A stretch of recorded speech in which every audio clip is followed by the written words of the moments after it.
What is up, guys? It's yet another night. I stayed up till about 11 o'clock working on this stupid thing. Pretty much mostly just on the code. Today I actually got home late. Had to go to a job site tonight and got home about 8 o'clock or so. So it's now 9:20. Actually had some success, at least with the code part. I already know I could do the electronics part, the optical isolator interface and all that kind of stuff. It was dividing the frequencies from this blower down to the frequency I need to inject into the speed detection of the VRP. So I think I noted before I had about 300-ish, a little over 300, 340 or so hertz coming out of this mini splits blower motor speed feedback when it was running on, pretty high speed. And then the VRP, its motor, was about 44 hertz. So I've been doing assembler language using an interrupt and then some voodoo in there, and I finally got it. So for about every 4 pulses in, getting like 1 out.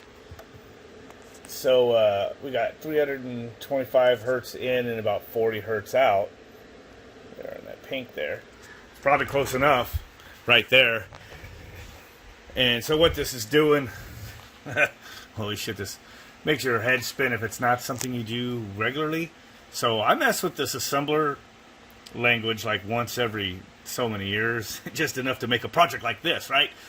I'll finally get it, and it works. And then maybe 5-6 years later, I'll use it again. So, yeah. So you're basically moving bit by bit, or taking a value, moving it into a register that's, a memory register in the chip, and comparing to all this kind of stuff. So basically, I have the external interrupt enabled. So when I get I think it's probably set for high edge triggered. I don't remember. It doesn't matter. On either low to high or high to low, basically how you have it set up, but I forgot how it's set.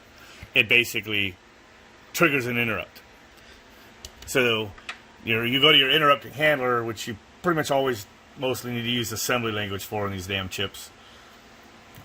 And you're going to go in there and basically, I'm checking the interrupt flag. If it's clear, just, it skips it, leaves the interrupt routine. That never really happens, probably, if I'm coming into this. But then if it does, then it's going to go to my pulse count, my little pulse counter there. This is the name, the label of the subroutine here. So, and then it's like your bit clear. So I'm going to clear the interrupt flag. So your bit clear file, the intcon, interrupt control, and the interrupt flag, I'm going to clear it. So then I've made some variables. I got a clock, so I'm going to decrement that clock. And then I'm going to move that clock into my status register Z. So then, right, because I keep counting down the clock. So I'm looking for is when that clock freaking hits 0, right? 0 is when it's time to turn on my output or toggle my output. That's what I'm doing. I'm toggling the output. So then you bit test file skip of set status Z. Z is set when the value is 0. When you have 0, like the value is 0. It's like just a trick they do to make this work.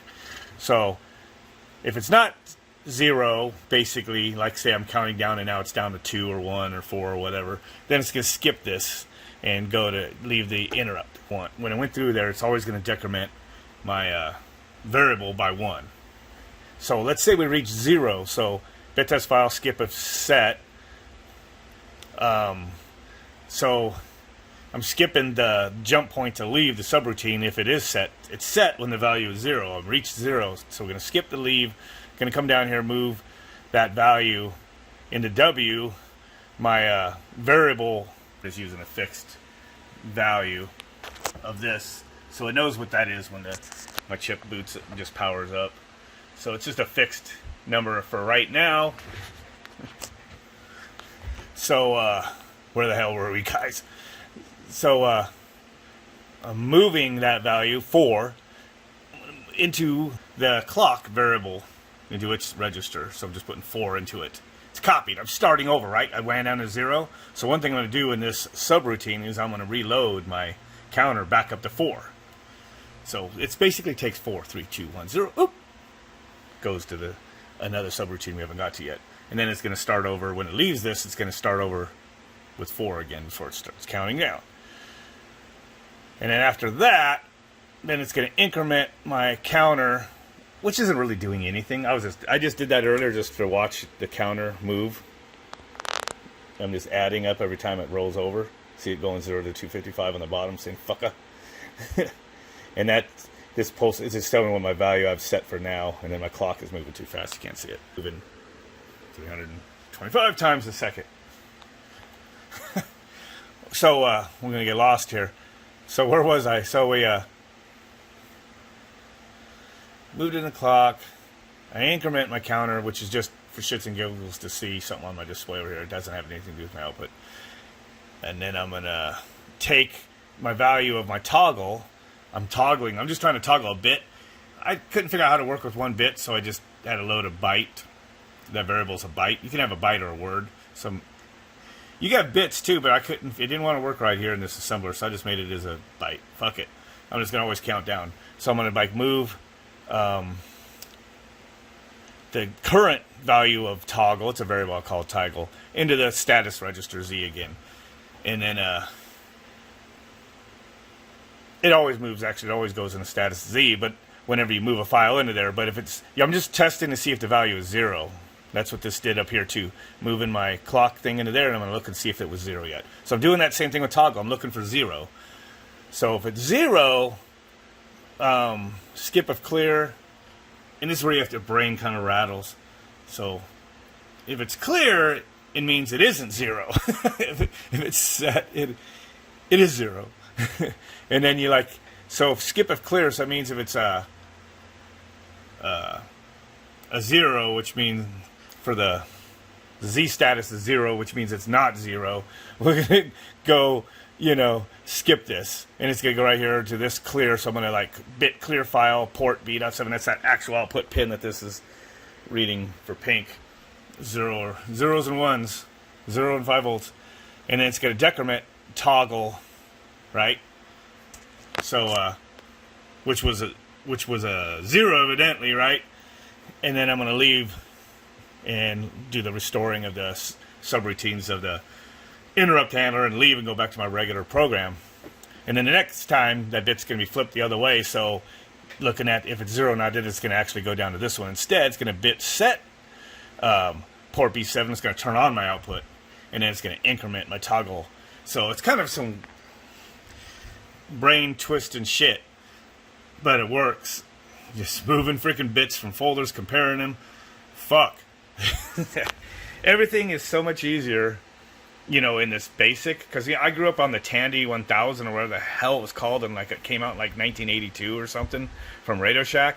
And so I learned basic and went to my mom used to let me go to a class. They teach kids basic language. And that was all this. That's what basic is. Well, they make something called Pick Basic Pro. And it's to just use something that looks just like basic to program microprocessors, and so I've kind of always just stuck with that. I've never really got into C and all that kind of stuff, which, and this is a real short program, and basically none of this is really doing anything for me except for just running my LCD output, showing my actual values on the screen. And this, I always do this little subroutine kind of thing here, because if you can't send a command to these LCDs as often as the subroutines will run, repeat, because it just freaks it out.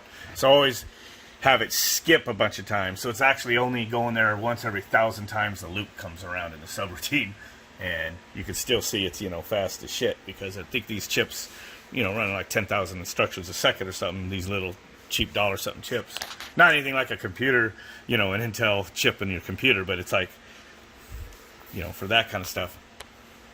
So eventually, I'll be adding the rest of my code to do the other functions that this chip does, which I had programmed in the other one, which was taking the output, reading it, changing it, and making pulse width modulation out to run the speed on the fan here. Pulse width modulation back to an analog 0 to 5 volt signal, by the way. And it worked. I had the fan speed on the VRP properly turning on the fan speed on this unit, Perfectly fine. I still have that motor hooked up on the VRP, so it was happy with its own feedback. Now what I'm working on is getting the feedback correct from this motor back to that circuit board. So guess what? I'll hook this motor totally up to this circuit board interface, and this motor could be taken off, and I can actually use this as the evaporator section on the VRP. Boy, those guys would be probably freaking out when they see that. Being an abomination out of their unit. Now don't worry, one of these VRP units I took home and put pieces in and made it work again. I'm keeping together, so you know, if there's ever issues with some of my customers or something, I always have one at home to kind of play with. I'm going to keep one of those VRPs working. It's that other one that has the reheat in it, which I've never seen actually on site before. This one here, I'm going to take the top section off. If I just store it, it won't be, you know, necessarily a permanent destruction of the unit. And anyway, I'm rambling on. It's hard to keep my train of thought to even describe this stuff to you guys, because you have to like repeat this thing to yourself like a dozen times to even, you're like, what is it doing? Because it's, oh man, because everything's like so backwards, you know. Get off the mouse. Thinking when you like the status Z register, it is set when there's a zero value in the folder. So it's inverted. Gotta keep that in your mind. And then I got my little subroutines. It actually is very simple. This right here is saying decrement the clock every time this has a pulse. And I'm loading 4 in there, and I'm going 4, 3, 2, 1, 0. Whoop, this is met. Boom. Go over to the subroutine and, you know, turn on the output. And then I'm loading, you know, we're always starting back over to 4 on this, and then the next time it's going 4, 3, 2, 1, and then it's doing the opposite. Because I have another variable that's tracking, it's just a toggle. I'm just loading 1 back into it, and then I'm loading 0 into it, and it's making a toggle because each subroutine does the opposite thing. So this toggle bit, it's actually a byte, but it's always just loading 1 or 0 for the least significant bit in it. Or 0, 1, whatever. It's just toggling back and forth, and depends on what it is. I'm using that to direct it into, using status Z register, reading it to direct to the right subroutine, to whether it's time to turn on port B, pin 7, you know, or bit 7, or port, you know, turn it off. Turn it on, turn it off, whatever. It's hard to keep track. Damn. So, I don't know. It's almost 10 o'clock. I was up down to 11 o'clock, so I'll probably call it quit there. Got that working, at least on the scope. It looks beautiful. Actually, I brought out my old scope because it has a signal generator in it. You could do sine waves, which will probably fuck it up. It's still kind of counting the trigger and edges, but it's wigging out of it. And you can do the square waves, which I want, or you can do the triangle waves. It's actually probably it's messing it up a little bit. But anyway, yeah. So, that's cool. Because I had my little thing here, remember my little, I have another same pick on here. I'm using a hardware pulse width modulator to just make a function generator. Just a variable frequency and then a variable duty cycle. A duty cycle right here and frequency here. But it only goes down to 500 megahertz, which is way higher than what the fan runs. So I couldn't use it for a test signal. So theoretically, I should be able to put it on my optical isolator tomorrow or so, and then feed in my signal again from the carrier mini split head, and count the pulses from it. And then every 4th pulse, it will make one output. That other output will go through another optical isolator, and then it'll feed the VRP. And I already had optical isolators on there, and each device fed my chip, and it sent the signal back. It just sent back a signal that was way too freaking fast. So, and if I need to fine tune it, I could do some other stuff, and then I make variables and some buttons on here to where I can actually fine tune it on the fly to kind of, and then save to memory, you know, what the division needs to be. But I think a 4-to-1 is all I need, and I'll be right in that ballpark because it's pretty close to what the VRP expects. And it could be off a pinch, it'll just run my fan just a little faster, a little slower to get that 44 hertz. I think is what I was looking for on the speed that it was on high. So, anyway, call it quits before our head spins and before yours explodes. Don't forget to like and subscribe and all that stuff. See if we can do this without letting out all of the smoke. Yeah.